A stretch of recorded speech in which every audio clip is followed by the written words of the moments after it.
Good morning everyone. I am going to have an oral presentation on the topic of electrocardiographic and echocardiographic abnormalities in chronic alcoholic patients. Introduction.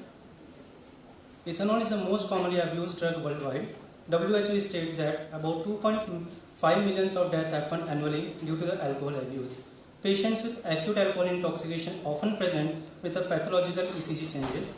Chronic alcohol intake is known to cause cardiac dysfunction, most notably as a congestive cardiomyopathy. Alcohol damage to the heart is evident if the alcohol consumption exceeds 90 to 100 grams per day. This study was undertaken to study the electrocardiographic and echocardiographic abnormalities in chronic alcoholic patients and to correlate the findings with the duration and severity of alcoholism.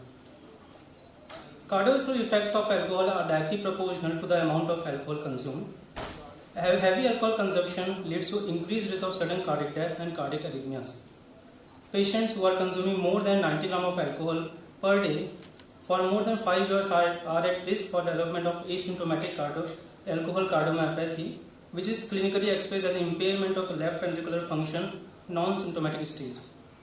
Hence, this study was planned to assess the systolic and diastolic function of the left ventricle in chronic alcoholics.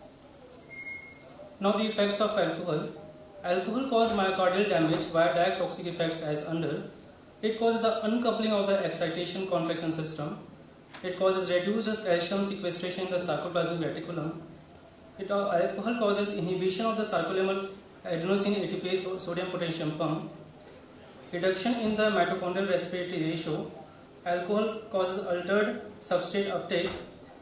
It increases the interstitial and extracellular protein synthesis.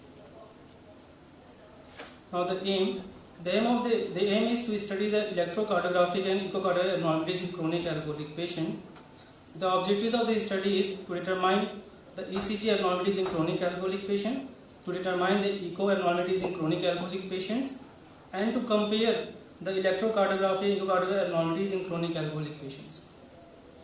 The study design, it is an observational cross-sectional study, and the study processes all the demographic data, detailed history, clinical examination, ECG and echo was done with other relevant investigation of a collected or pre-designed semi-structured profile. The study population, it considers case group and control group.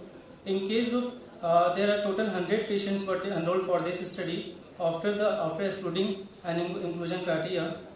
The inclusion criteria is the chronic alcoholic patients with daily alcohol intake of more than 80 grams per day for more than 5 years and who are more than 21 years of age. And those populations are excluded from the study are the patient with overt cardiac disease, congestive heart failure, hypertension, patients having type 2 diabetes mellitus, patients with immunocompression states like HIV, and females. And the control group, where we have taken 50 patients without history of any alcohol intake in lifetime and without history of any known cardiac disease. The results of this study are a significant number of chronic alcoholics had non-specific ECG changes. There is no significant correlation of the ECG with duration and severity of alcoholism. Left ventricular and systolic diameter and left ventricular and diastolic diameter have a significantly increased in group A than that in group B, and the difference was highly significant. Ejection fraction was significantly decreased in group A than that of group B, and the difference was highly significant. Posterior wall thickness, left ventricular and systolic diameter, left ventricle and diastolic diameter were increased in cases that had consumed alcohol for more than 150 grams, and these were statistically significant. As the duration of alcohol consumption increased, posterior wall thickness, left ventricular and diastolic diameter, interventricular septum thickness, left ventricular and systolic diameter were increased, whereas ejection fraction was decreased. The first figure shows the echo changes in a group A and group B patient, where the left ventricular and systolic diameter and left ventricular and diastolic diameters and shows a significant increase in group A patients, and the ejection fraction is decreased in group A patients. The second figure shows the daily consumption of alcohol variation with the echo changes. It shows that posterior wall thickness, left ventricular and systolic diameters and left ventricular and diastolic diameters are increased and the ejection fraction is decreased if the alcohol consumption is more than 150 grams per day. This figure shows the echo changes with the duration of alcohol consumption. It shows the posterior wall thickness, left ventricular and systolic diameter and diastolic diameter are increased if the alcohol consumption is more than person consumes alcohol for more than 15 years, and the ejection will decrease, but this is not that much statistically significant. Thank you.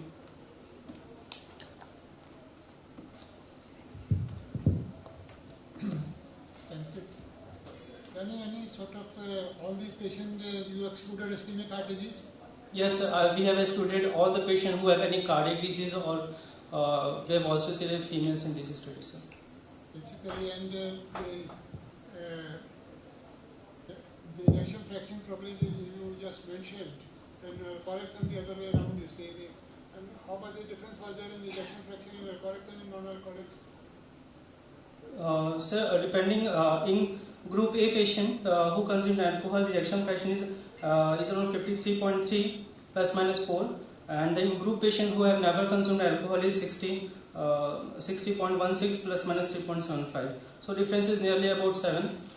So it is statistically significant also in this type of patients. So you mentioned about the thickness of the walls, not mentioned about the wall motion of abnormality. Was there any wall motion of abnormality in the echocardiography in your college? No, sir. We have initially excluded all the patients, this type of patients who have any valvular abnormality. The reason for the increased thickness of the left ventricle and posterior wall, was it direct effect of alcohol or something else? So it is on the basis of this, it might be the direct effect of alcohol, which is causing the dilatation and causing the systolic and diastolic dysfunction in the alcoholic patients, sir.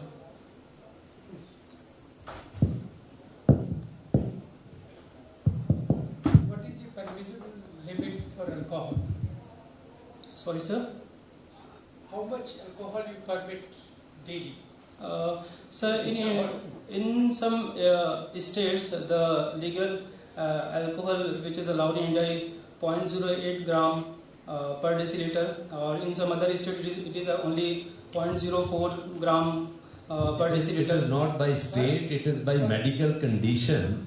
Medical thing that how much alcohol do you permit health wise. Gujarat has a total abstinence, Punjab has Patiala Pact.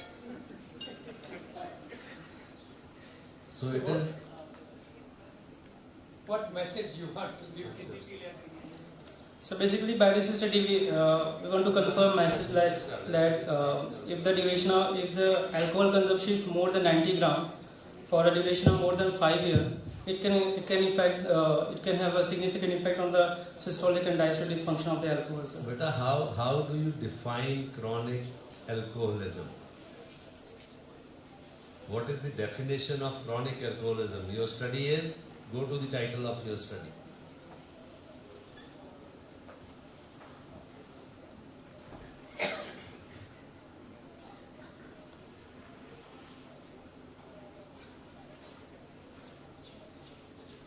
So it is chronic alcoholic patient. What is the definition or criteria with which you selected the chronic alcoholic patients?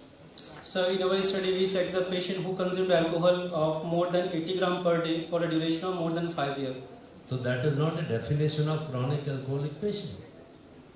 Chronic alcoholic patient may be taking 30 grams per day and still he may be labeled as chronic alcoholic patient. So I am asking you the definition of chronic alcoholic patient. And it has nothing to do with the amount of alcohol. It has to do with social, educational, the lifestyle which is hindered by intake of alcohol. Alcoholic is a very dangerous term, Intake of alcohol is different from chronic alcoholic patients. If you write electrocardiographic and echocardiographic abnormalities in people taking alcohol, then you define it 30 or 90 or 150. Okay? Yes. So, read your textbooks about chronic alcoholic patient. You will find ingredients of social work hindrance, educational work hindrance, life being disturbed, and it will not mention the amount of alcohol because that can have 30 grams also and may not have at 150 grams also. To please change your heading to either chronic intake of alcohol. Okay? Yes, sir. So alcoholic patient, you need to, interview the patient to label him as alcoholic. It is a good study. Mind you, only problem is in title. Yes. So chronic intake of alcohol rather than alcoholic patient. आपको पता है patient ने case कर दिया था कि the doctor has labeled me chronic alcoholic patient. Intake of alcohol doesn't mean chronic alcoholic patient. And second, I want to suggest you that this study will become more productive if you compare it with, like we are from Punjab, genetically different races, or other part of India, or with Western population. In Western population, similar study, the wall thickness was less, in our it was more.